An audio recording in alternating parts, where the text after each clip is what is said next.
welcome back to your Big Creative Life podcast. I just recorded our June Q&A podcast episode, and I was like, you know what? I think I've got two in me today. Normally I try to batch my podcast episodes, but I was like, I don't know if I want to do another one today, but I have a list of podcast episodes, like podcast ideas, and there's one I've been excited to talk about, so I decided to do that one. I went out of order. Yeah, went a little rogue. Okay, let me back up. This idea for this episode was inspired by a conversation that we were having in Novel Jumpstart about unlikable characters. Novel Jumpstart is this program that is almost done as I'm recording this, which is crazy. I feel like it's gone so fast. And it was a program for writers to help them write the first 50 pages of their books. And we have a coaching call every Friday, and there was just a discussion about unlikable characters, unlikable main characters in particular, and specifically unlikable female main characters, because that's a lot of what this discussion comes down to. And interestingly enough, when I hear people talk about this issue about unlikable characters in literature, I can't really think of an example of a time I've seen this discussion and it's a male character. There are plenty of unlikable male characters out there, but for some reason it seems to be just worthy of discussion when it's a female character. I say for some reason, I mean, let's be honest, it's misogyny, it's women needing to be palatable and likable in a way that men aren't. I mean, there's all kinds of reasons why this stuff from our culture and our society seeps into fiction. It just makes sense, but I do think it's interesting. Like, even when we were having that discussion, we didn't necessarily like talk specifically about women. It just happened that way. And I guess because the writer who brought up the issue she is a female main character. But anyways, so unlikable protagonists, unlikable main characters. This is something that I'm very happy has become more common in recent years in all types of genres. I feel like there was this trend for a while where main characters were close to perfect. Maybe not exactly perfect, but close to perfect, where they were incredibly skilled and talented in whatever area was important for that story. They had amazing relationships. They cared so deeply about the people around them. They always made the right decision. I don't know, they were like beautiful but didn't know it. All this stuff, right? The characters were just like 99.5% perfect. And here's the thing about that. Perfect characters are boring. I said it. Perfect characters are boring. No one wants to read about someone who always makes the right decision, always says the right thing, doesn't have to grow or change at all, doesn't get into conflict with people. Like, that's just not interesting to read about, and it's also not realistic. That's not real life. None of us is perfect. We don't always make the right decisions. We don't always have the best motives for why we do things. Like, yeah, we're messy. We're complicated. And I want to see that reflected in fiction. I do feel like this trend of perfect characters, I guess what comes to mind for me is fantasy, that this was common in fantasy. And when I started becoming aware of this, because this is not something I was always aware of, one of the first examples that I remember really sticking in my mind was The Hunger Games, because Katniss, this was a fantasy novel that was extremely popular, had a female protagonist. Katniss was kind of prickly. She was not like a warm, loving person. I almost pictured her being a little bit like sullen sometimes. You know, she was not like what I was used to seeing in a lot of fantasy novels. And that made me really take notice of that. And I'm not disparaging other fantasy novels. I mean, again, this is just one of the first examples that I can remember personally of a not perfect female protagonist in fantasy in the way that really stuck in my brain. And so after that, this is something that I really started to pay attention to. Now, I do think this is a spectrum when we talk about unlikable characters, because it's one thing to have a character who maybe is slightly unlikable, but like overall is a good person, makes good decisions, and like whatever. But it's another thing entirely when you have a character who is so dysfunctional and so mean and cruel and unlikable to the point where like the reader's just not invested and doesn't care about them. So there is this delicate balance of having some redeeming qualities for your character because you want the reader to still connect to them. Even if you are writing what you would consider a villain story, where your protagonist is the villain, like it's written from the villain's POV, you still want to create a character who has some nuance, where there are some shades of gray, that maybe they think they're doing things for the right reason, and it just doesn't matter who gets taken down in the process or what the other consequences are. So that brings me to really what my first tip is. If you are writing a character and you want them to be slightly unlikable, you don't want to have this perfectly polished, incredibly well-rounded character who just is like an amazing shining example of a human being. If you want to play with this, that is one of the things to think about, this balance, this dance between the really don't like them and also they're perfect, why do I want to read about them?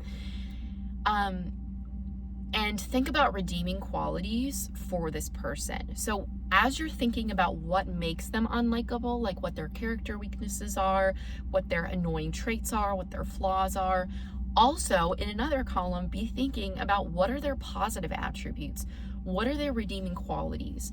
I can't remember if I've talked about this on the podcast before, but I really wanted to have a somewhat unlikable character for my book that is about to go back out on submission, this thriller that I wrote. And Jamie, the main character, is in a first draft that I wrote, she was like kind of a bitch, actually. She just was not a nice person. And she evolved over the course of the book, but I had to dial that back a bit and show a slightly softer side of her because she was too aggressive and mean and just like, I don't know, I feel like the reader just wasn't going to be able to connect with her.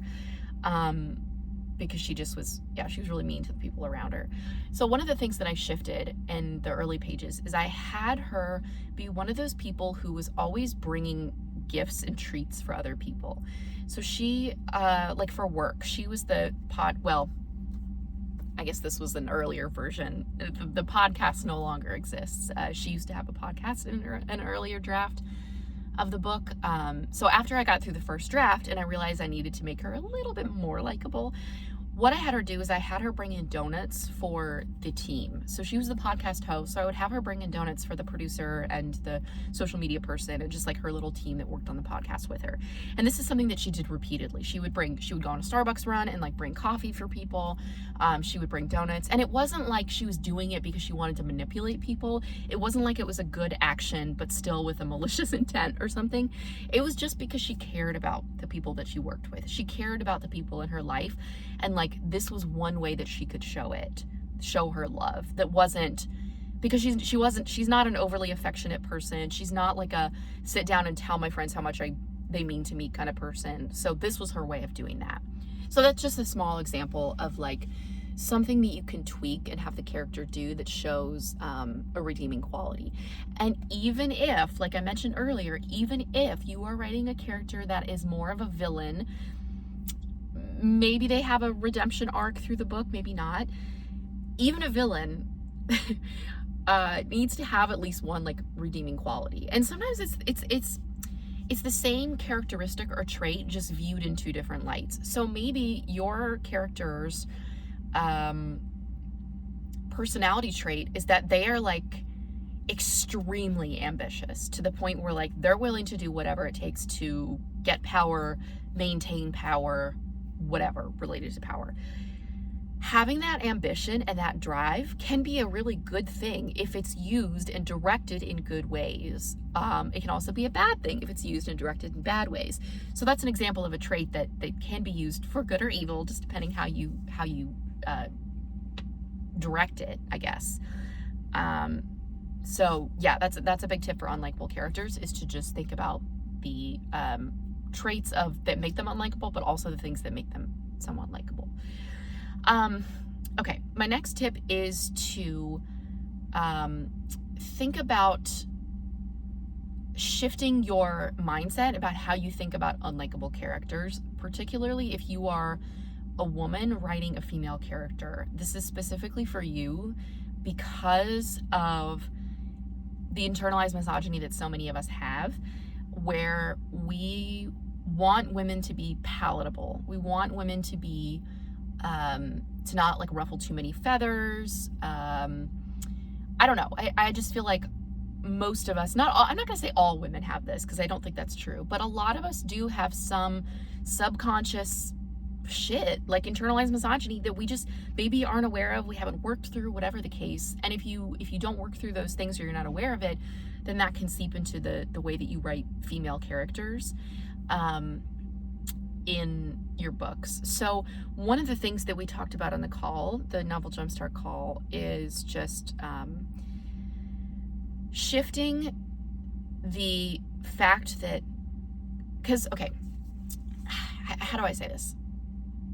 The person was worried that this character was a bit unlikable, and she didn't necessarily like plan for that, and she was a little worried about that. So the shift is like, having an unlikable character is not a bad thing.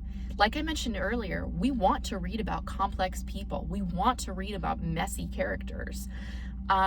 Especially in fiction, you have to dial up the conflict. You have to dial up the tension, the decision making, the behavior. All of these things have to be amplified in fiction in order to make a compelling story. So exaggerate all of these things. It's not a bad thing to have an unlikable character. Now, maybe it's just a matter of playing with that spectrum, that balance of how unlikable you want them to be. But just know that it's not inherently a bad thing to have an unlikable protagonist. One of the things we talked about on the call was Nesta from A Court of Thorns and Roses. Nesta is, she's a bitch in the first book, basically. She's incredibly selfish, self-centered, cruel. She doesn't help Feyre. She's cruel and like hates their father. And we can argue about, you know, her trauma and the fact that she chose to, she's processing and dealing with her grief and her trauma in a much different way than Elaine is, in a much different way than their father is, than Feyre is, etc. But why I loved A Court of Silver Flames so much, which is Nesta's book, is, I guess I should say spoilers. I don't know. If you haven't read the books and you want to, I guess maybe skip this next minute or so. But Nesta essentially gets a redemption story in A Court of Silver Flames. We get to understand her trauma, the way that she's processing things or not processing things, not dealing with them, stuffing things down. At the beginning of the book, she's drinking, she's like making bad decisions. She's just like, does not sound fun to be around, let's just say. And then she starts to process, she starts to heal, she starts to learn more healthy coping mechanisms, she develops self-confidence, like all of these things to get her to the point where by the end of the book, even if you're not a Nesta fan, like at least you can admit that she's a bit more likable at the end than she was at the beginning of the series, like at the beginning of A Court of Thorns and Roses. So Nesta's a great example of that. And Nesta's redeeming quality is she is fiercely loyal. She loves, it would be nice if she took better care of Feyre and had some of this directed towards her, but she loves Elaine so much. Like, she would die for Elaine. She would do anything to protect Elaine. That kind of fierce love and loyalty is a wonderful attribute for her to have. So even at her bitchiest, at her worst, she still has that side of her that provides some nuance to her character. So that's another tip I have, I guess, just to bring another tip into this, is look at examples either in the genre that you write or outside of it. Sometimes I think it can be helpful to look outside of our genre just to get some different examples of character portrayals and all of that. But yeah, do some analysis of like, okay, how is this author balancing these traits? what is the journey that this character is going on from page 1 until the end? Do they stay, unlikable, or is it a redemption story where they change and they grow and they evolve and they're a little bit more likable at the end? But really, again, I when I talk about creating characters and like how to do it well, I use the word strong. It's how to create strong, engaging characters, because being relatable is not a requirement. Being likable is not a requirement. So that's why I'm very careful about how I talk about characters, because I mean, if you want to create a very likable character, there's nothing wrong with that. But even if that's what you want, just again, make sure that they have at least one weakness or flaw that you can identify, because otherwise you're just gonna have a perfect character, and that's no fun. Okay, I hope this is helpful. Big fan of unlikable characters, if you couldn't tell from this episode, and I think I'm very thankful that the pendulum has started to swing, has been swinging in the direction of messy, complicated, dynamic, somewhat unlikable protagonists. I think it's a good trend, and I want it to continue. And those are the characters that I like to write, unlikable characters as well. So I hope this was helpful, and I will see you next week.